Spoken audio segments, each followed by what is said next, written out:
복잡한 문제를 쉽게 해결하는 방법은 추상화 방법입니다.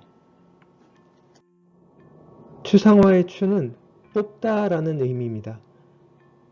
복권 추첨에서 추와 같은 의미입니다. 추상화에서 상자는 코끼리의 모양을 그대로 본따서 만든 코끼리상입니다. 코끼리에 코가 있고 이게 꼬리가 있고 여기 다리가 있죠. 이 코끼리의 모양을 그대로 본따서 만든 게 바로 코끼리상이라고 하네요. 한마디로 상은 모양이라고 생각하면 될 겁니다.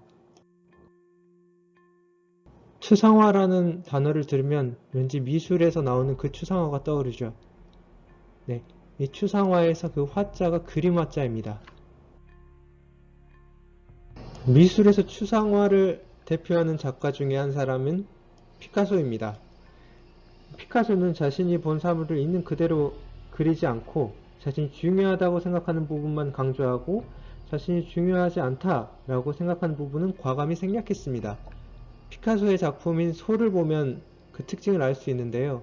왼쪽에 보면은 실제 소와 같이 그려져 있죠. 여기에서 점점 뭔가가 생략되더니 결국에는 이렇게 단순하게 소의 특징만을 뽑아서 그렸죠. 이게 바로 미술에서 추상화의 의미입니다. 이집트 피라미드입니다. 이 피라미드는 어떤 건축물이죠? 네, 바로 무덤입니다. 이 무덤 안에 그림이 그려져 있는데요. 피라미드 안에는 이렇게 그림이 많은데요. 그 중에서 사람 그림이 많습니다. 이렇게 그려져 있어요. 단언컨대 이 영상을 보는 어느 누구도 이 그림처럼 포즈를 취할 수 없을 것입니다. 머리만 봐도 알 수 있어요. 얼굴은 옆인데 눈은 정면이에요. 불가능하죠. 그리고 몸은 정면인데 다리는 옆이에요. 자, 이집트 사람들은 왜 이렇게 사람을 그렸을까? 이집트 사람들은 전체적인 모양이나 포즈에 집중하기보다는 각 부분의 최선의 모양을 뽑아서 그리길 원했습니다. 자, 무슨 말이냐? 눈을 그릴 때 가장 아름다운 모습은 어디에서 봐야지 가장 아름답죠? 네, 정면에서 바라봐야 아름답죠. 그리고 얼굴도 이집트 사람들은 옆에서 본 얼굴이 정면에서 본 얼굴보다 더 뛰어나다고 생각했습니다. 그래서 이렇게 그린 것입니다. 그 다음에 몸 같은 경우에도 옆에서 본 몸보다는 정면에서 바라본 몸이 훨씬 더 가치 있다고 생각했기 때문에 이렇게 그렸고, 그 다음에 다리도 앞에서 본 다리보다는 옆에서 바라본 다리가 그 다리의 본질을 정확하게 표현할 수 있다고 생각해서 이집트 사람들은 벽화를 완성시켰던 거예요. 추상화는 피카소나 예전 이집트 사람들만의 그런 그림이 아닙니다. 분명 여러분들도 초등학교 다닐 때 오리 그림 한 번은 그렸을 것입니다. 이 그림을 보면은 추상화의 기법이 담겨 있습니다. 자, 연못 있죠? 이 연못은 위에서 바라본 연못일 것입니다. 둥그렇게 그렸네요. 그 다음에 오리를 보면은 옆모습을 그렸습니다. 자, 오리를 제대로 그리려면 연못을 이렇게 위에서 바라봤다라고 그렸다라면 그 연못 안에 있는 오리 또한 윗모습을 그렸어야 하죠. 여기가 우리의 머리고 여기가 우리의 몸통을 위에서 바라본 그림일 것입니다. 다시 원작으로 바라보면은 이 초등학교 친구는 연못이라는 것을 가장 뛰어나게 그림을 표현을 하고자 했을 때 그 모양을 위에서 바라봤을 때의 연못이 가장 뛰어나다고 생각해서 이렇게 연못을 둥그렇게 표현을 했을 것입니다. 그 다음에 오리 또한 위에서 바라본 오리의 모양보다는 옆에서 바라본 오리의 그 모양을 뽑아서 이렇게 그리길 원했을 것입니다. 우리 정보교과에서는 복잡한 문제를 해결하기 위해 하는 게 바로 추상화입니다. 정보란 무엇인가 라는 수업에서 예전에 2차 산업혁명 시대에서 대표하는 게 바로 석유라고 했어요. 석유는 인류의 많은 물품들을 만들 수 있게 한 원료이죠. 그 중에서도 자동차를 대표적인 예로 들 수 있다고 설명드렸어요. 1900년도 뉴욕에는 자동차가 딱 거리에 하나밖에 없었는데 나머지는 다 마차였죠. 불과 13년 후에는 도로에서 말을 찾아볼 수 없었죠. 딱 하나 있었죠. 나머지는 다 자동차가 되었습니다. 이렇게 자동차가 엄청 많아지면서 문제가 발생했습니다. 교통 문제죠. 미국 사람들도 글을 모르는 사람도 운전을 하고 글을 아는 사람도 운전을 합니다. 이 글을 모르는 운전자들을 위해서 어떻게 교통 상황을 잘 표현할 수 있을까라는 고민 끝에 나온 게 바로 교통 표지판입니다. 공사 중, 회전교차로, 횡단보도, 과속방지턱. 이렇게 교통 표지판과 같이 그림으로 표현해서 사람들이 빠르고 쉽게 이해할 수 있도록 만든 게 바로 픽토그램입니다. 영국은 1948년 런던 올림픽에서 그림 표지를 처음으로 사용했습니다. 왜? 올림픽에서 모든 사람들이 외국인들이 영어를 할 수 있다라고 장담하지 못했기 때문입니다. 외국인 또한 이 종목이 어떤 종목인지 한눈에 알아볼 수 있도록 이렇게 픽토그램을 사용했습니다. 이 두 번째 얘는 누가 봐도 수영이죠. 이처럼 어느 누가 봐도 쉽게 알아볼 수 있도록 표현한 게 바로 픽토그램입니다. 비단 올림픽뿐만 아니라 우리 일상생활에서 픽토그램을 다양하게 발견할 수 있는데요. 대표적으로 화장실이 있겠죠. 그 다음에 엘리베이터가 있고요.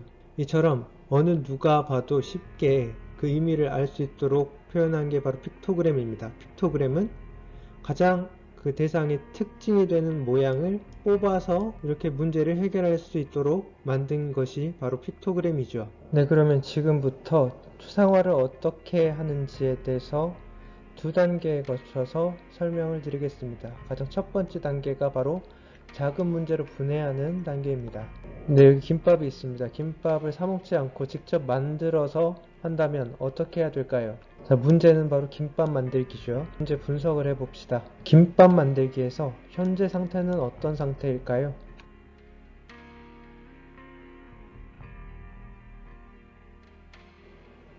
네, 당연히 김밥이 만들어지지 않는 상태가 현재 상태겠죠. 자, 그렇다면 목표 상태는 뭘까요? 김밥을 완성한 상태가 김밥 만들기 문제의 목표 상태가 되겠죠. 현재 상태에서 목표 상태로 가기 위해서 수행해야 할 작업이 무엇일까요? 첫째로 김밥 레시피와 김밥 재료를 구하는 것이 첫 번째 작업이 되겠죠. 두 번째, 밥을 해야겠죠. 세 번째, 재료를 손질해야 합니다. 네 번째, 김밥을 말아야겠죠. 마지막으로 김밥을 자르고 접시에 담아야겠죠. 이처럼 김밥 만들기라는 문제도 이렇게 작은 문제로 나누어서 해결해야 합니다. 단번에 그냥 김밥 만들기에서 김밥이 만들어지는 게 아니라는 얘기죠. 여기 자판기가 있습니다. 자판기는 왜 만들어졌을까요? 아마도 어떻게 점원 없이 음료수를 판매할 수 있을까라는 문제에서 만들어졌다라고 생각합니다. 자, 이 문제에서 현재 상태는 어떤 상태일까요? 네, 바로 점원이 음료수를 판매하고 있는 상태가 현재 상태겠죠. 이 문제에서 목표 상태는 무엇일까요?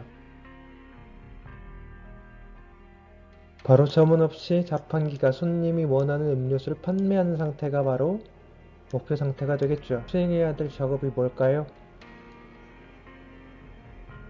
네, 바로 음료수 자판기 만들기입니다. 수행해야 할 작업은 두 가지로 크게 나뉩니다.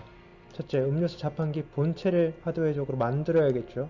두 번째, 음료수 자판기에다가 소프트웨어를 만들어야지 음료수 자판기가 동작을 하겠죠.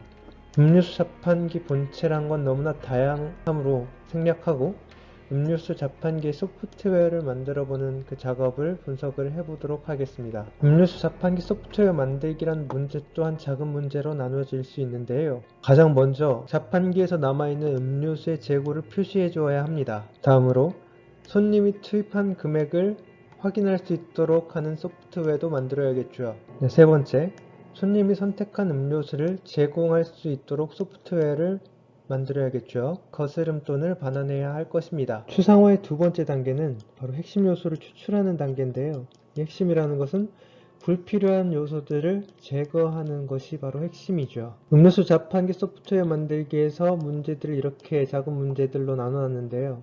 이 문제들에 대해서 각각의 핵심 요소를 한번 추출해 보도록 하겠습니다. 가장 먼저 음료수 재고의 표시에서 재고가 핵심이 되겠죠. 두 번째 문제에서는 투입한 금액이 핵심이 되겠네요. 세 번째 문제에서는 선택한 음료수가 핵심 요소가 되겠네요. 이제 마지막으로 거스름돈도 핵심 요소 중에 하나로 선택되겠네요. 네, 이렇게 음료수 자판기 소프트웨어 만들기라는 수행 작업에서의 핵심 요소들은 이렇게 네 가지로 나옵니다. 재고, 투입한 금액, 선택한 음료수, 거스름돈. 반드시 이 네 가지 요소들을 다 맞춰야지 음료수 자판기 소프트웨어가 만들어지겠죠. 자, 문제가 바뀌어서 만약에 음료수 자판기가 무료라면, 무료 음료수 자판기 소프트웨어를 만든다라면 핵심 요소가 어떻게 달라질까요?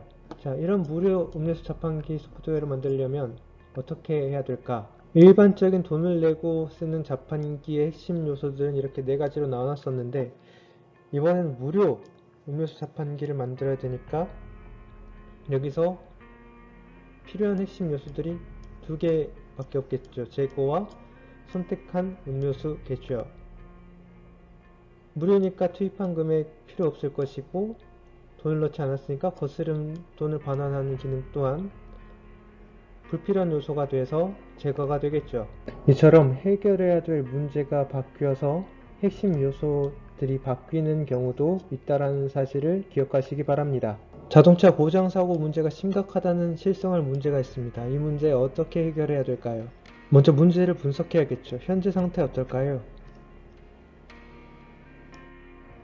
바로 자동차 고장 사고 문제가 심각한 상태가 현재 상태가 되겠죠. 목표 상태가 무엇일까요? 자동차 고장 사고 문제를 해결한 상태가 목표 상태가 되겠죠. 그렇다면 수행해야 할 작업이 무엇일까요? 여기에 대해선 다양한 해결책들이 있을 것입니다. 2015년에 자동차 고장률 탑10을 뽑아봤는데요. 이때 연료 시스템, 전기적 결함, 그 다음에 편의장치 엔진 뭐 이런 것들이 고장률을 높이는 요인들로 뽑혔네요.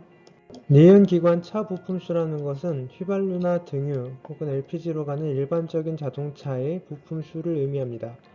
그 다음에 오른쪽은 전기차 부품수인데요. 비교를 해보면 엔진 부품이 하나도 안 들어가 있죠, 전기차는.